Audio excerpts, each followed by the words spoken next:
Hey everybody, my name is Paul Jones, and if you're watching this video, you probably have a CT90 that you're having some issues with. Hopefully I can help you out. I want to start this video out with giving credit to people who helped me get my bike running. I got a 1969 K1. The piston was frozen, the wiring harness was a mess, the valves were stuck, everything was just, it was dead. It sat outside for 14 years. I used as my primary resource a guy's YouTube channel called Jenny's Garage. He's got a yard sale playlist of this CT90 that he goes through and fixes, and it had everything and gave me the confidence to take my bike and get it from dead to alive. I called mine Project Lazarus. So Project Lazarus went from completely dead to a running bike, which you'll see. So his stuff was fantastic.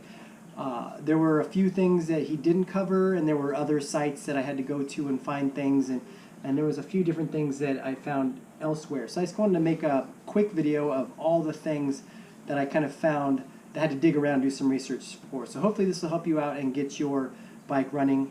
The CT Restoration blogspot.com was a huge resource for me as well. Another shop manual resource was the CT90-CT110.com. They had shop manuals there. I'll put all these links in the description as well. And I also joined a Facebook CT owners group as well. So they were helpful also. Hopefully, like I said, you can get your bike running.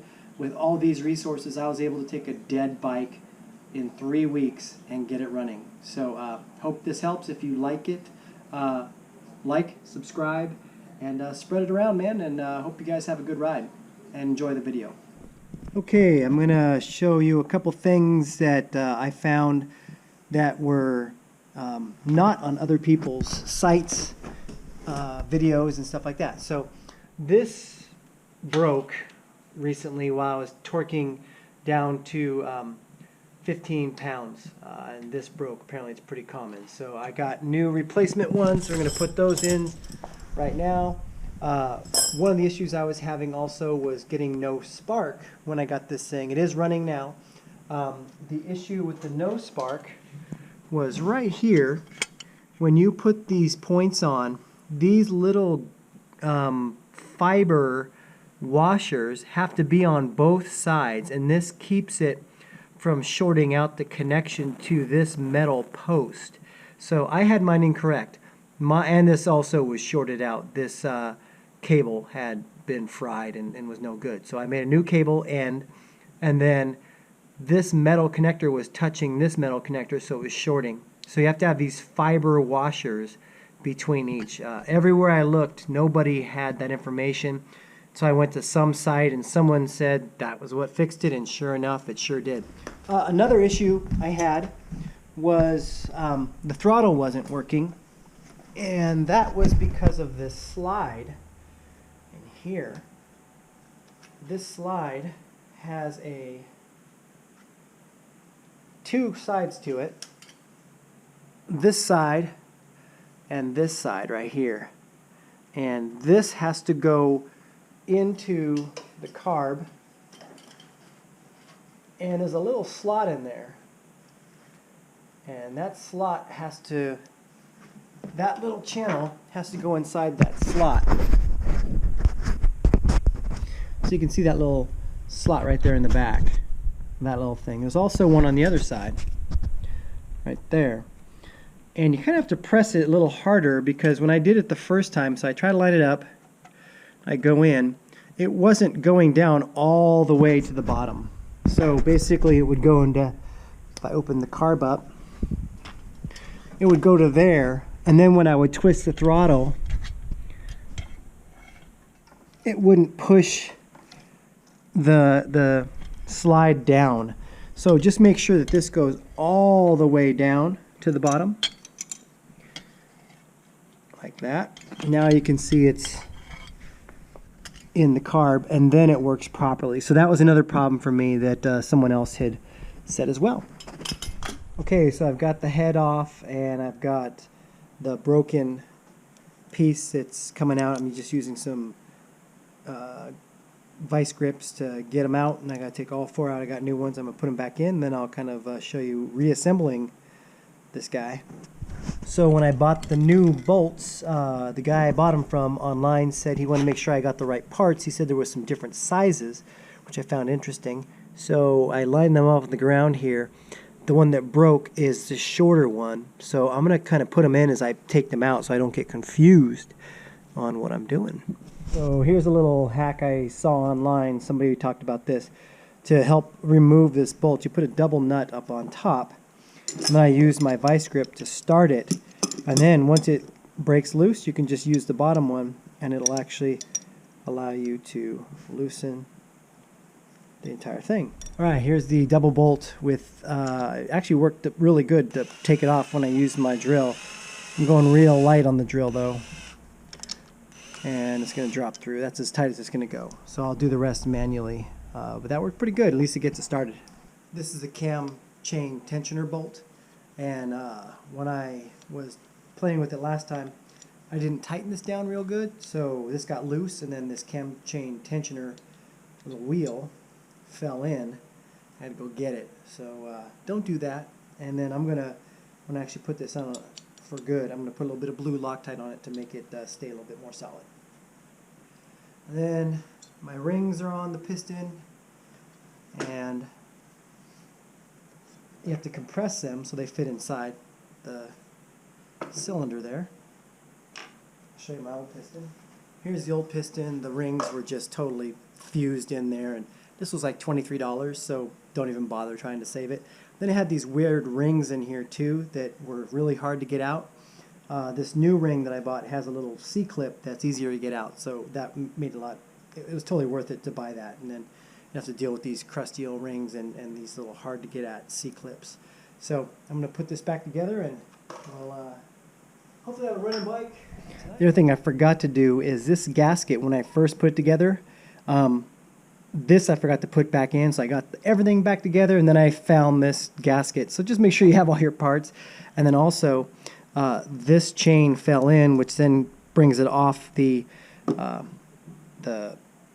sprocket down there, which moves the cam up and down. So that was a problem too. So just make sure those don't go anywhere. Okay, you got the rings compressed, and this should just kind of slide in there.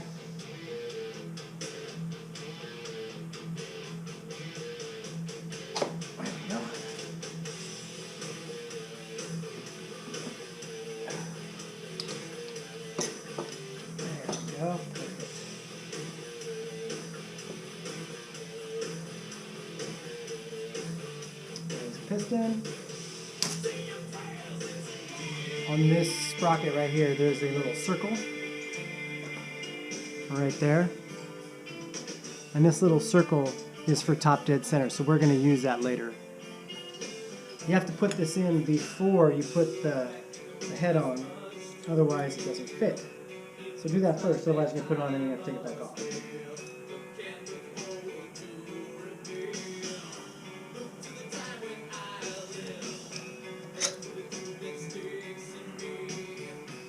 And I forgot to put in my cam tensioner.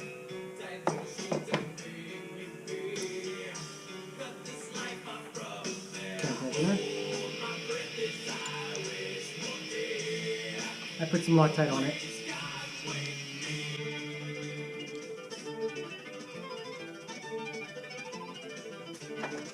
Okay, I'm on the sprocket, so we're good.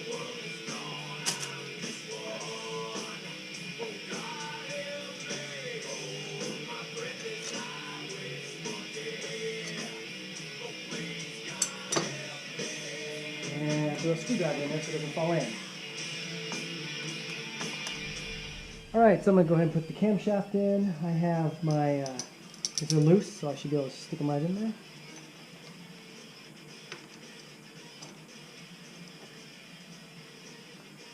And there we go. So before doing the timing, we have to do the valves. It has to be at top dead center on the compression stroke.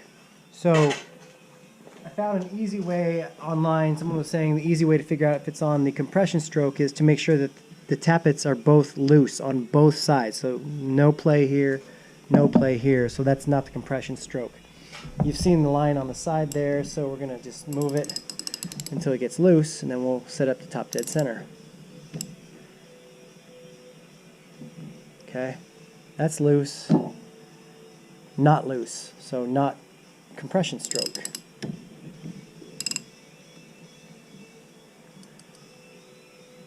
Not loose. That one's loose. They're both loose now. And if you're concerned, try it again until you get it right. Okay, so I'm going to set that to top dead center, right there. It should be loose on both sides. It's got some play. It's got some play. So that one needs to be adjusted a little bit, sounds like.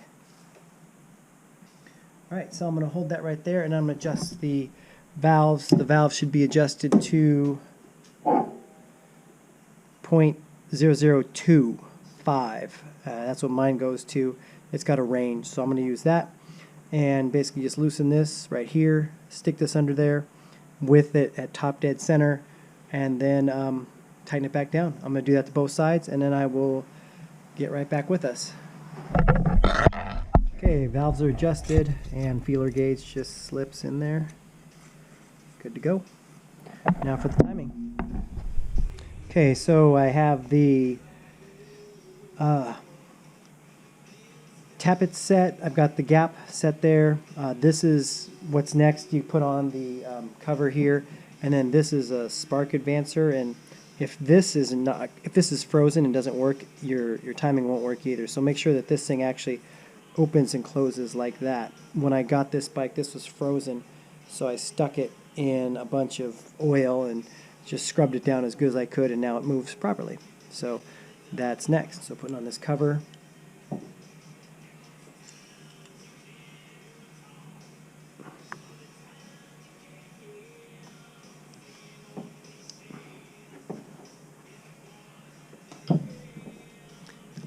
Probably should replace some of these screws. They're pretty old, and you can see they're getting stripped out. So next time I get in here, I'm going to replace some of these.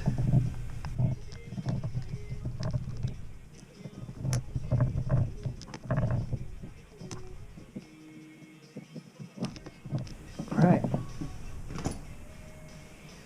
Spark advancer. There's a little key that goes into there. There we go. Now it's locked in. Okay, so then we put on our points next. So this is going to give us our spark, and this little line right here lines up with one of these lines, and then we're going to test it with our multimeter so we know our timing is correct. Okay, so I'm going to line it up right about there first, and then it's got these little screws that hold it in place. I'm going to put them in loose so we can adjust it. Okay, next thing we're going to do is adjust our points gap. That's this gap right here, and it should be between 0.012 inches and 0.016. I was reading online that 0.012 gives it more time to charge, and gives it a better spark, so that's what we're going to set it to. Kind of rotate the flywheel until it gets to its largest opening, which is kind of your discretion here. And then we're going to measure that opening.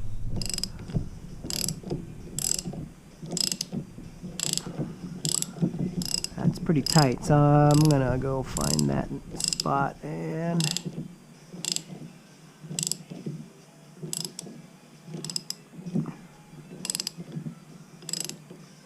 that looks probably like my widest opening right there. I'm going to go ahead and stick this in there and see.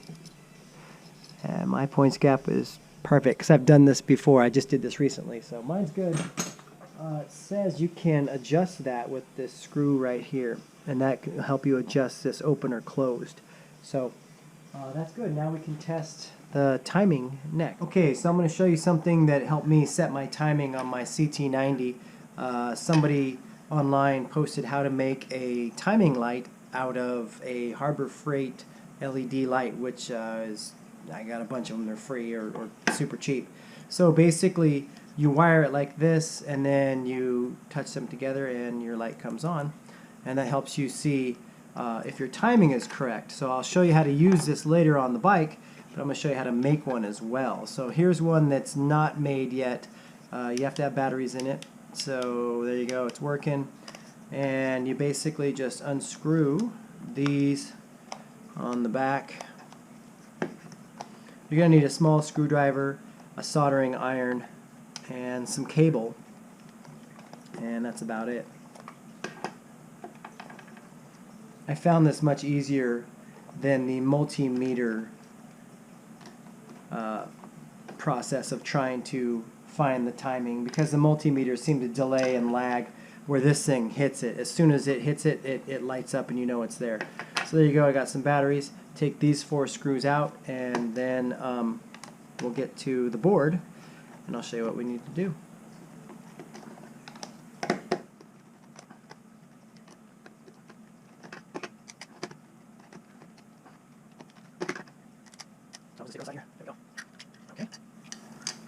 Alright, so basically this comes off as well. Come on, get out of there.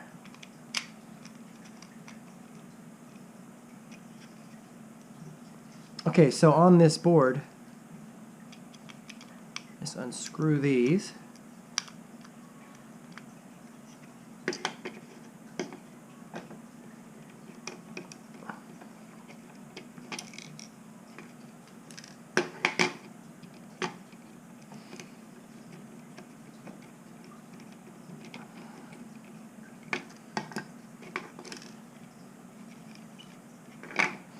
And you just desolder here, and I'll show this on the one that's already built. So you desolder here, and then you connect. Oh, this one looks slightly different than my other one. Okay, this one here that I hadn't done yet is slightly different.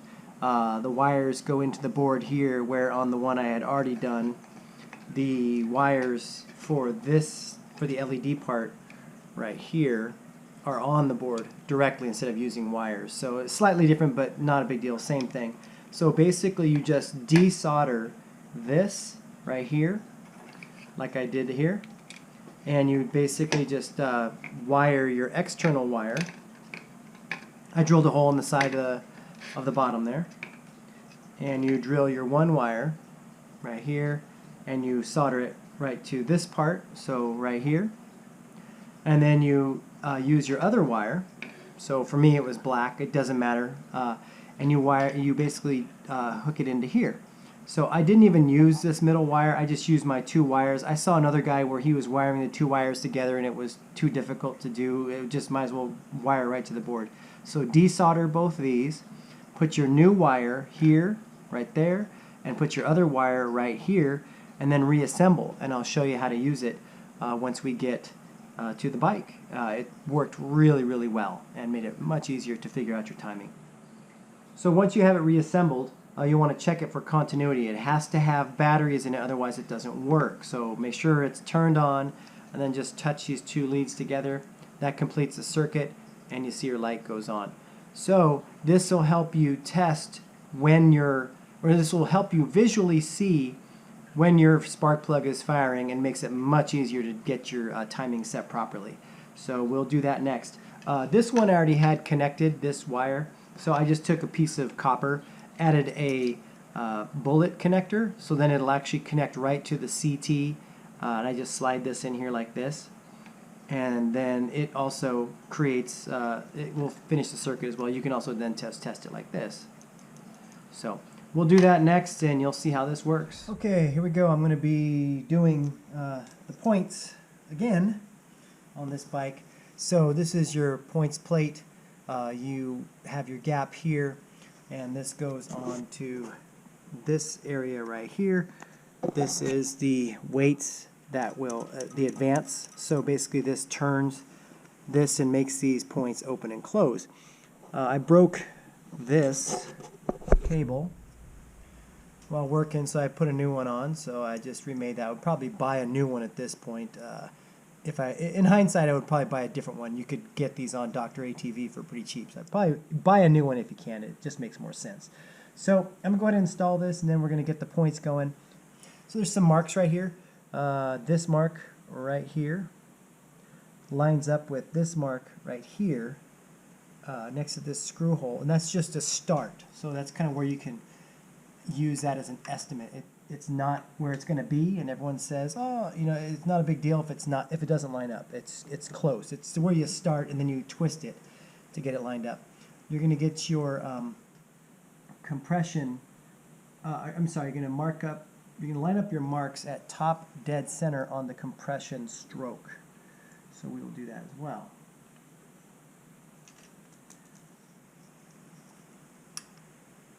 These screws were loose, and it was allowing my timing to slide. So I would ride it and it would work, and then it would move, and then it would go out of time. So replace those too if you can. That was definitely chasing that for a little while. It was a pain in the ass.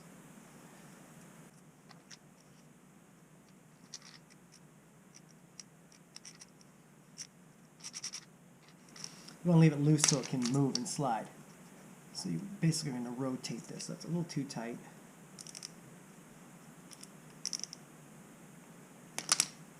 There we go. Now we can rotate that.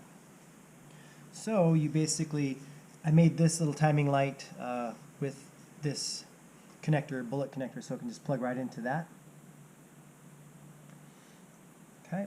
And then, like I said, if you touch this, it'll light up, so I know it's working. You ground this to the frame, and you start twisting this, and when it hits the fire, it'll light up. There's our light, and here's my timing mark way here, so you can see I'm way off on timing. This should turn off when I hit this light, that line right there.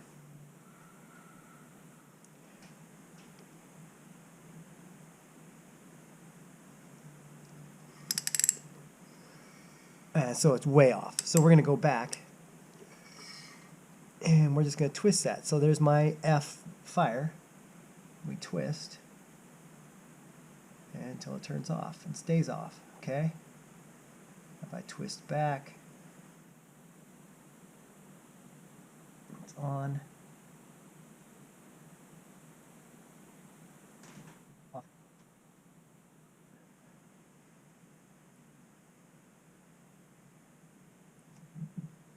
Still nothing. It depends on how you touch the light too, so I can try a few times. Come on. I'm seeing some. Where's the button? Off. Close. Off. Should turn off right there. Come on. I gotta loosen that.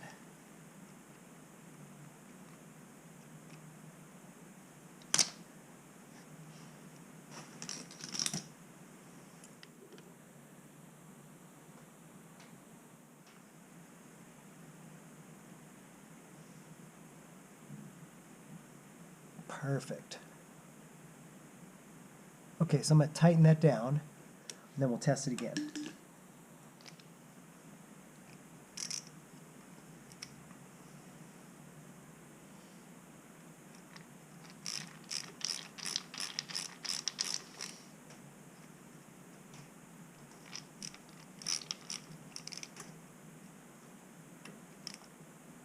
Make sure it's tight. Like I said, the last time I did this, or the first time I did this, this is about the third time, it was moving, so I didn't tighten those enough, or this screw was loose and whatever, and it just would allow it to shift.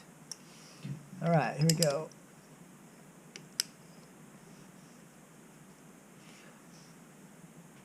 And there's, that should be off right there. Perfect.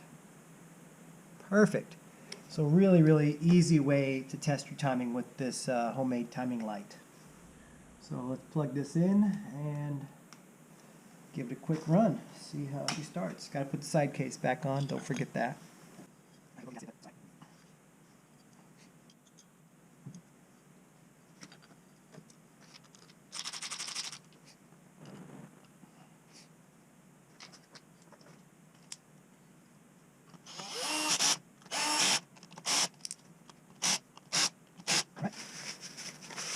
Give it a start.